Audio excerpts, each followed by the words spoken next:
The test is in 4 parts: Part 1, Part 2, Part 3, and Part 4. Now look at Part 1.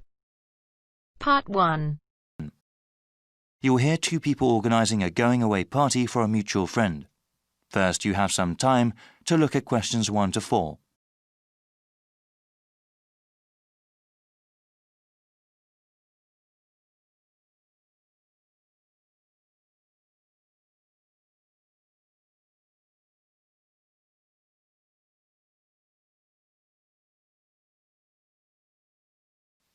Now we shall begin. You should answer the questions as you listen, because you will not hear the recording a second time. Listen carefully and answer questions 1 to 4. Hey Bruce, looks like we got some planning to do for Albert's going away party, right? There are certainly some things we have to talk about now. Yeah, that's better than doing everything at the last minute. OK, so I can write some notes as we talk. Sure thing. So, when should we have the party? He goes to Thailand on the 26th of August. OK, let's have it on the 24th then. Yes, let me see. That's a Friday. That'd be perfect. Now, where should we have it? At a bar or a club? You know, I think he would like something really intimate, nothing too loud. A restaurant would be good. Maybe the Apple Tree Grill? Great place, sounds good. OK, now we have to think about who to invite. Well, his best friend from college. Sure. And his cousins? Right. Oh yes, his co-workers. Yeah, OK, his co-workers and his boss. Any other people? How about his yoga classmates? He does love yoga, but that might be too many people. I suppose so. I can email and text message the invitations. When should I send them? We should send them out soon, but not too early. How about the 16th of August then? Well, why not give it a few more days? The 13th? All right, I think that's a good time too. Before you hear the rest of the conversation, you have some time to look at questions 5 to 10.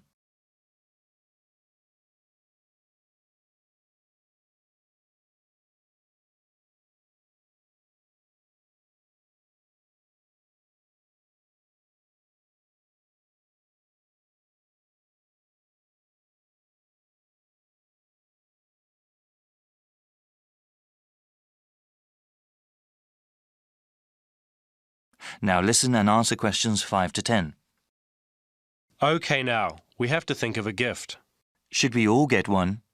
No, I was thinking we could all give money for the party and the gift. You know, something really nice. Yeah, that'd be better than getting him little things individually. I can ask for the money. Thanks for doing that. How much should we ask for? I think we should ask for maybe $15 each. Is that too much? No, not at all. He's going away for 2 years. That would give us about $150. That's a good amount. Yeah, well, I'm thinking we could get him something practical. Yes, especially since he's going abroad. Something he could use, something that's also portable. We could get him an article of clothing, perhaps, or maybe even a pair of shoes. Shoes are nice, but they might wear out easily, especially where he's going. Maybe a book light? A what? Yeah, he loves to read, and a book light would be very convenient when he travels. OK, that's one good gift idea. Did you write that down? Yep. Now, we need to think about reservations at the restaurant. Well, we should get their big banquet room, yeah? Yes, definitely. Should we ask the restaurant to prepare a buffet? Isn't that expensive? No, I don't think it is. A buffet dinner sounds cheaper than everyone ordering individual meals. Definitely. How about drinks? They can buy drinks themselves, or bring their own. OK. Yeah, it would cost too much if we bought drinks ourselves. Certainly. We have to ask someone to bring an MP3 player. The restaurant has speakers and we can hook it up for music. Sounds good. Actually, there is one more thing that I thought we should do since Albert is leaving for such a long time. What were you thinking of? Maybe we could have a slideshow of all the fun times we've had. That'll take a little bit of work, but I think it's a great idea. Actually, in the invitation, can you ask for some photos people have of him? Yeah, definitely. I can scan them or people can send me digital photos they have. All right. I'll tell them when I send out the invitations. Then I can make a little presentation. I can't wait to see his reaction. Yeah, especially that one picture where... That is the end of Part 1. You now have half a minute to check your answers.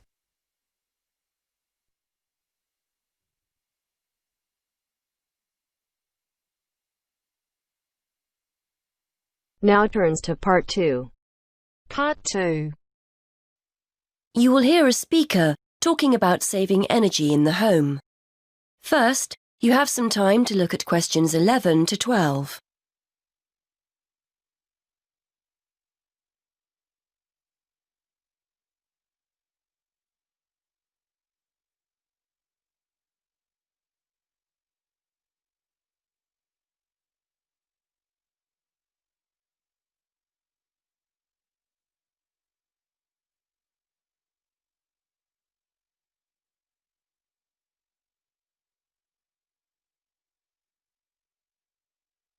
Now listen and answer questions 11 to 12.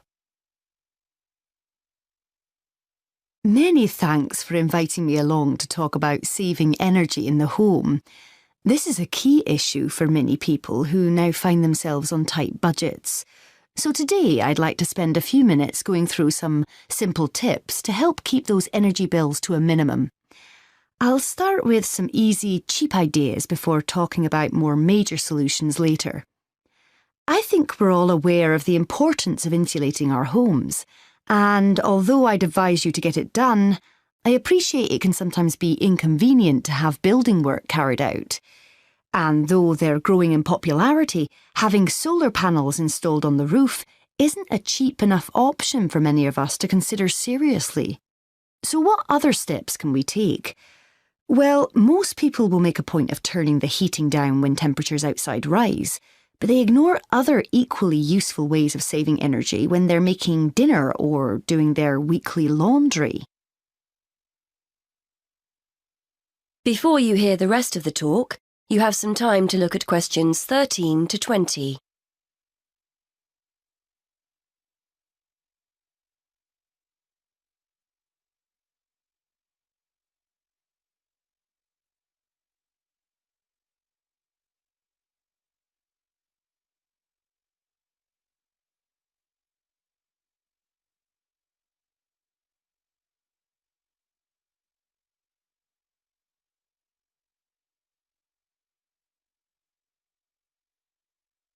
Now listen and answer questions 13 to 20.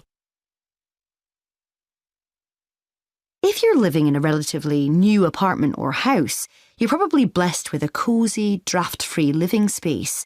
But for those of us in older properties, the chances are there are gaps all over the place where cold air is getting in. Walk around your home and place the back of your hand around window frames. Can you feel cold air coming in from outside? Get down on your knees at the doors. Is there a draft at floor level?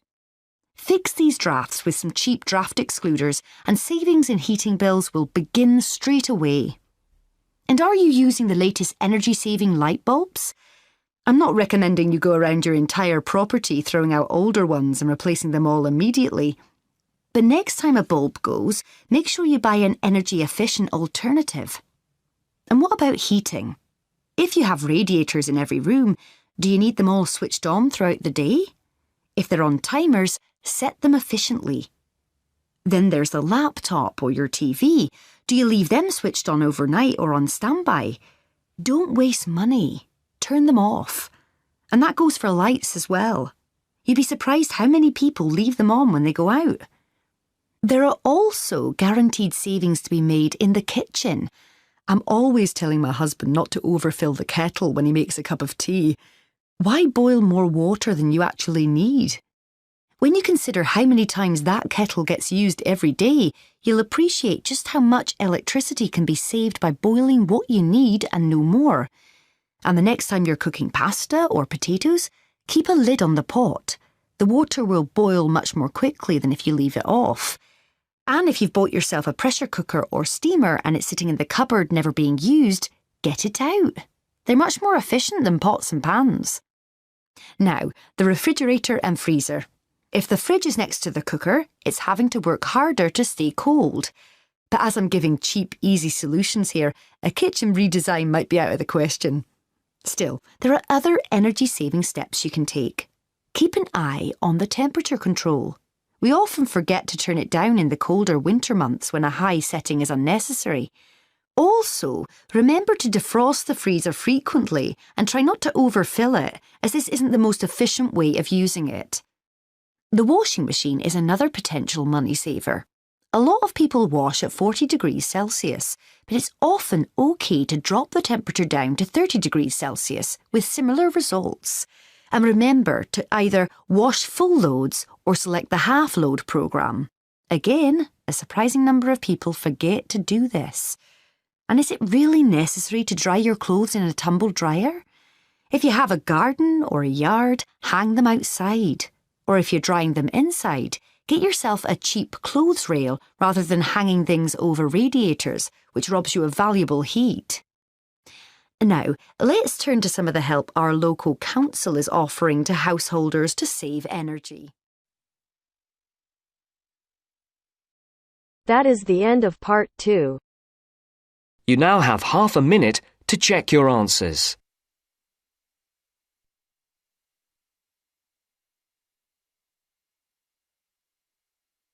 Now turns to part 3. Part 3. You're going to hear an explanation of how a school chancellor will be chosen. The chairman is explaining the process to 2 students, Sarah and Arnold. First, you have some time to look at questions 21 to 25.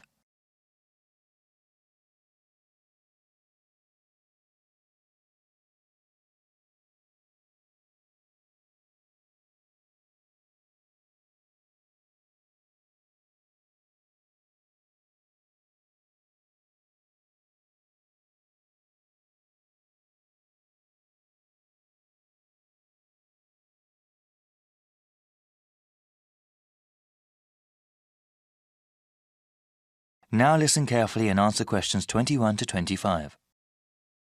Good evening, everyone.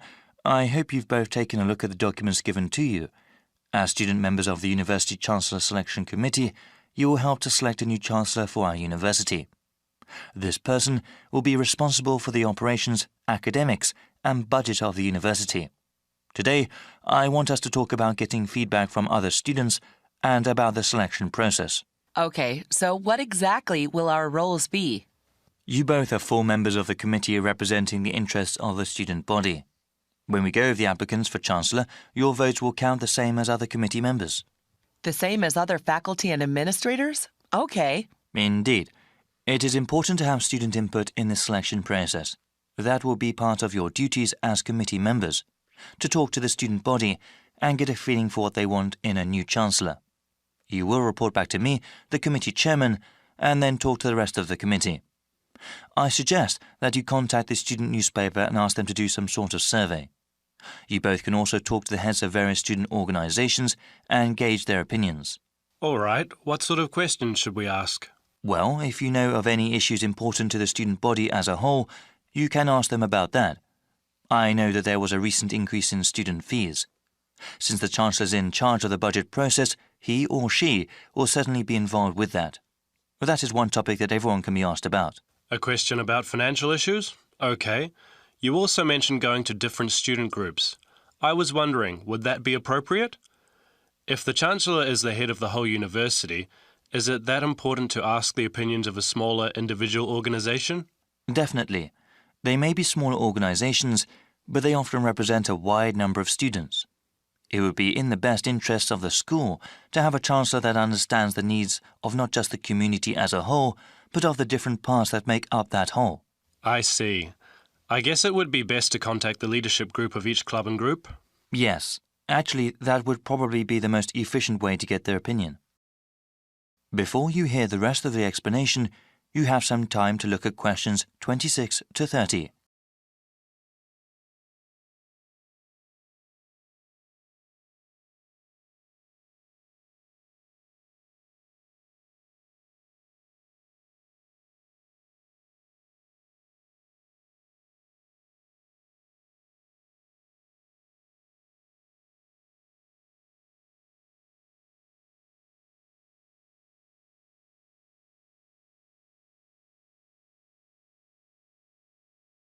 Now listen and answer questions 26 to 30. After you get a feel for what the student body thinks, I would like you to create a report for me. As chairman, I am responsible for making sure the different views of the students, faculty, and the administration are heard. So what happens after we submit our report to the rest of the committee? We'll start with the rest of the selection procedures.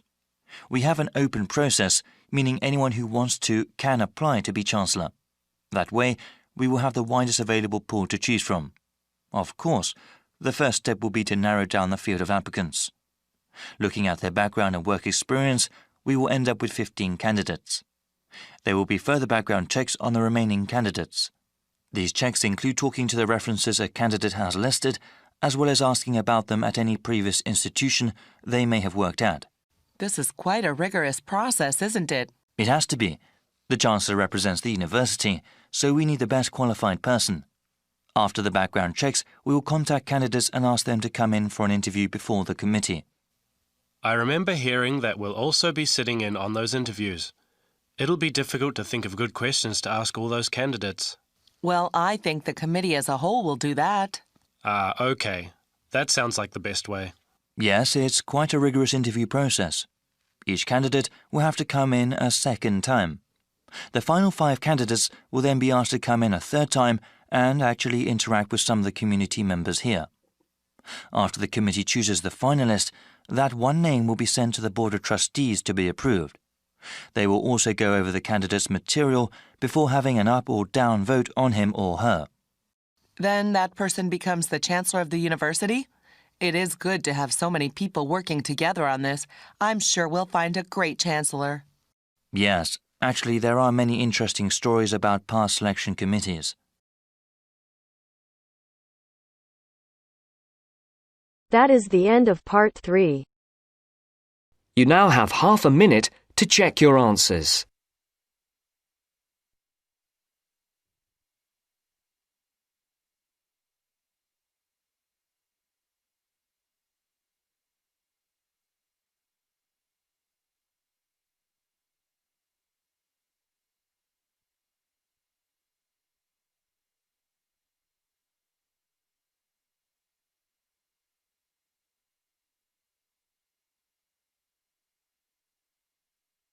Now turns to part 4. Part 4. You are going to hear a lecturer giving a talk on a type of fundraising for business called crowdfunding. First, you have some time to look at questions 31 to 40. Now, listen carefully and answer questions 31 to 40.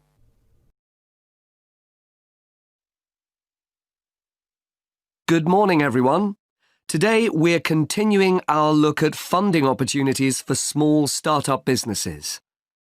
The emergence of social media has given companies the ability to connect with fans and potential customers directly.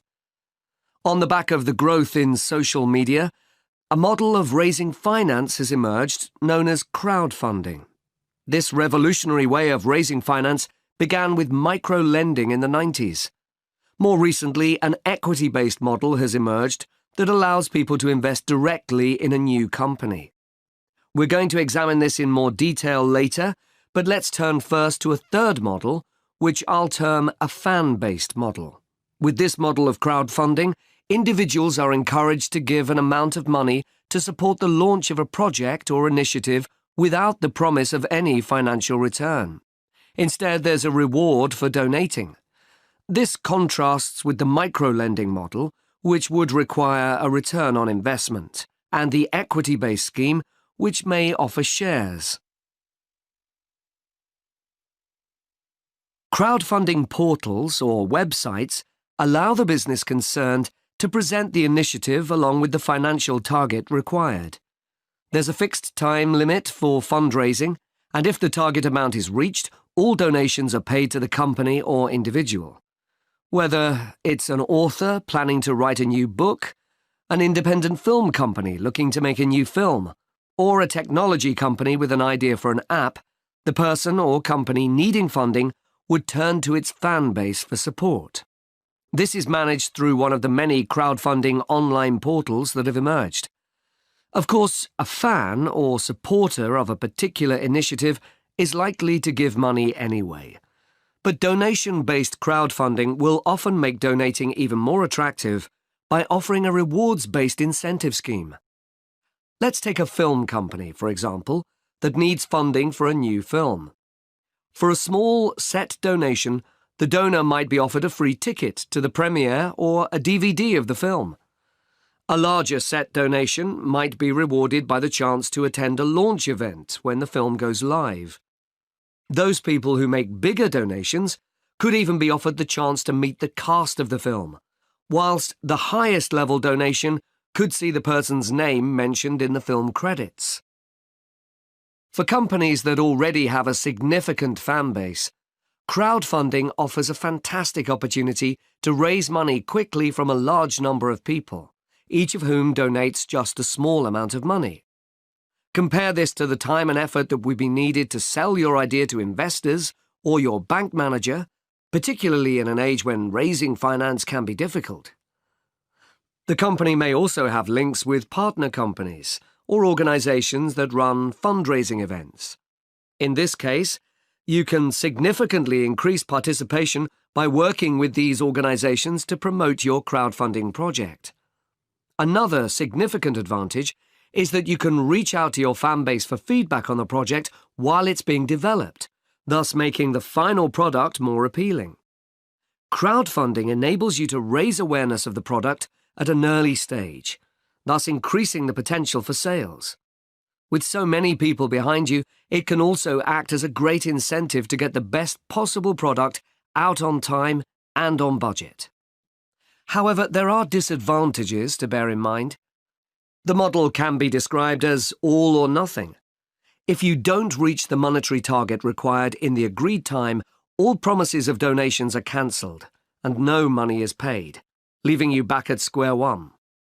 Should this happen, or still worse, you receive the funding but are unable to come up with the product, not only will your fans end up disappointed, but the portal will record the fact that you failed to reach your target, or that the initiative failed. Fulfilling all the pledges that you've made to people can also be very time-consuming. For example, remembering to send out copies of books or free cinema tickets can sometimes be forgotten in the excitement and frenzy of launching your product. People sometimes forget to factor in the cost of rewards when calculating profit margins.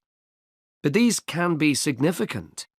And finally, if you have a small fan base, for example, you're a new company or have a small social media footprint, raising awareness of your initiative will be challenging.